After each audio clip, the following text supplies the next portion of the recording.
Shalom saudaraku sekalian, kali ini saya ingin menyampaikan renungan berjudul Tidak Akan Haus Lagi. Untuk itu silakan subscribe, share, dan like renungan ini. Tuhan memberkati. Jawab Yesus kepadanya, barang siapa minum air ini, ia akan haus lagi. Tetapi barang siapa minum air yang akan kuberikan kepadanya, ia tidak akan haus untuk selama-lamanya. Yohanes 4 ayat 13-14a. Sebaliknya, air yang akan kuberikan kepadanya akan menjadi mata air di dalam dirinya yang terus-menerus memancar sampai pada hidupan yang kekal. Yohanes 4 ayat 14b. Semua makhluk hidup, termasuk manusia, amat membutuhkan air agar tetap hidup. Diperkirakan tanpa air, manusia hanya dapat bertahan hidup 3-5 hari saja. Jika seseorang kekurangan cairan dalam tubuhnya, disebut dehidrasi, dan tidak segera diatasi, dia bisa mengalami kematian. Pernah suatu hari ketika saya sedang melakukan survei di pedalaman Kalimantan, air dalam wadah saya habis. Saya amat kehausan.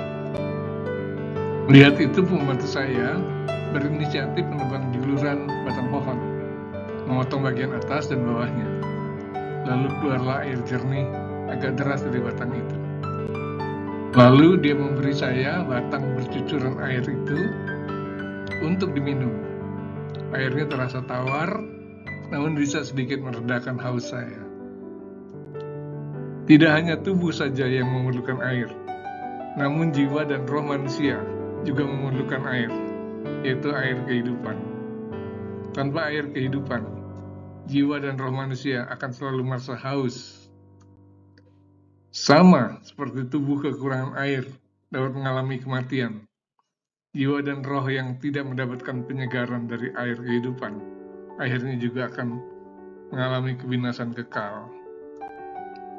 Dunia menawarkan air berwarna-warni, menarik, tapi mengandung racun dan bahan berbahaya. Itulah kesenangan dunia yang dapat memberi kepuasan palsu berupa perbuatan dosa dan melanggar hukum firman Tuhan.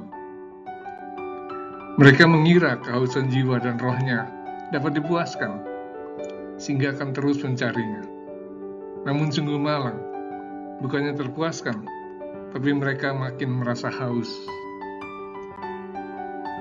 Tidak ada damai, sukacita, dan kebahagiaan dalam hidup mereka.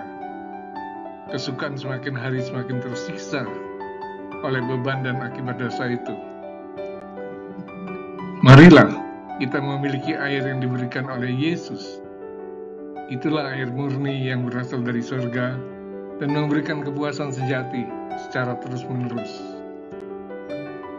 Mata air kehidupan ini akan terus mengalir tanpa henti dan memancar dalam hidup kita sampai pada kehidupan kekal.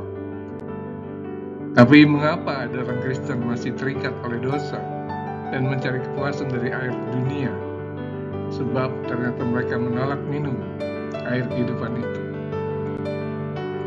Mereka lebih tergiur dengan daya tarik tawar air beracun duniawi, tanpa menyadari pewarna itu mengandung bahan berbahaya yang bisa menimbulkan kanker dan mematikan.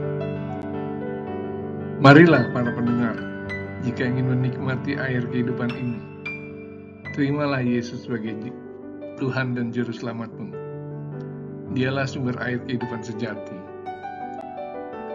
Kiranya kemurahan Tuhan melingkupi kita. Amin.